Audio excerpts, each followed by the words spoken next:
दोस्तों, आप सभी का फिर से एक नए वीडियो में स्वागत है।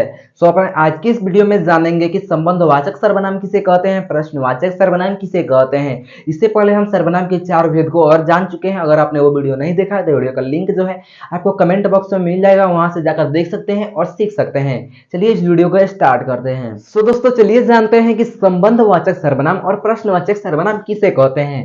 संबंधवाचक का सर्वनाम का परिभाषा हो जाएगा जिन सर्वनाम शब्दों से किसी वाक्य में प्रयुक्त संज्ञा या सर्वनाम शब्दों के बीच संबंध का बोध हो। किसका बोध हो जी? संबंध का बोध हो, उसे हम संबंधवाचक सर्वनाम कहते हैं।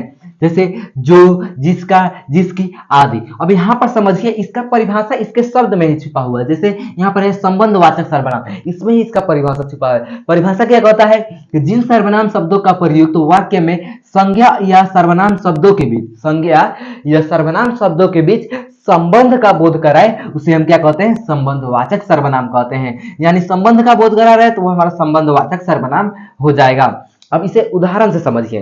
जैसे हम बोले कि वह कौन है जो दरवाजे पर खड़ा है। बोले ना, वह कौन है जो दरवाजे पर खड़ा है।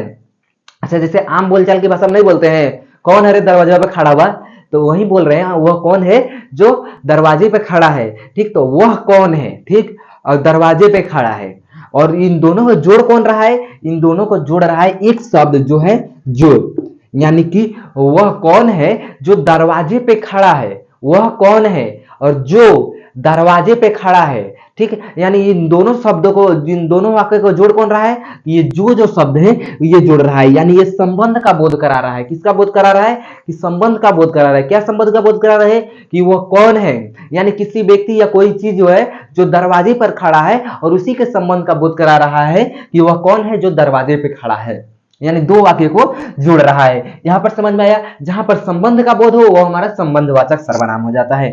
ठीक इसी प्रकार प्रश्नवाचक सर्वनाम है, इसका भी परिभाषा इसके ये प्रश्नवाचक में ही छिपा हुआ है। जो पहले आपको परिभाषा बतला दे रहे हैं। जिन सर्वनाम शब्दों का प्रयोग वाक्य में किसी व्यक्ति या वस्तु के बारे में पूछने के लिए किया जाता हो या पूछने के लिए हो, उसे हम प्रश्नवाचक सर्वनाम कहते हैं। जैसे कौन, क्या, कब, किसने, कैसे आदि। अब यहाँ पर समझिए, प्रश्नवाचक सर्वनाम जिन सर्वनाम शब्दों का प्रयोग, जिन सर्वनाम शब्दों का प्रयोग क्या होता है वाक्य में। ठीक, वही कोई वाक्य में, ठीक, कुछ भी संज्ञा के बारे में या फिर सर्वनाम के बारे में, किसी वही है किसी व्यक्ति या वस्तु के बारे में पूछने के लिए किया जाता हो, उसे हम क्या कहते हैं?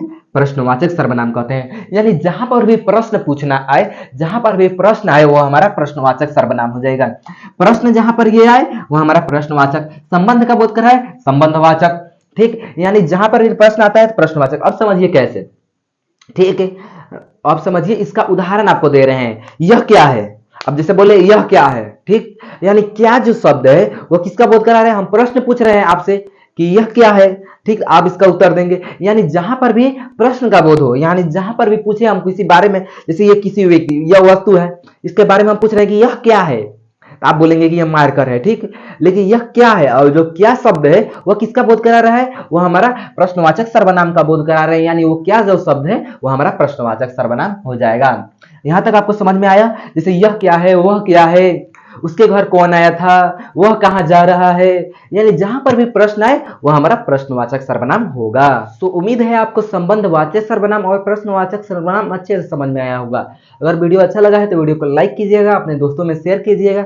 चलिए मिलते हैं अपने अगले वीडियो में, तब तक के लिए जय हिंद, वंदे मातरम।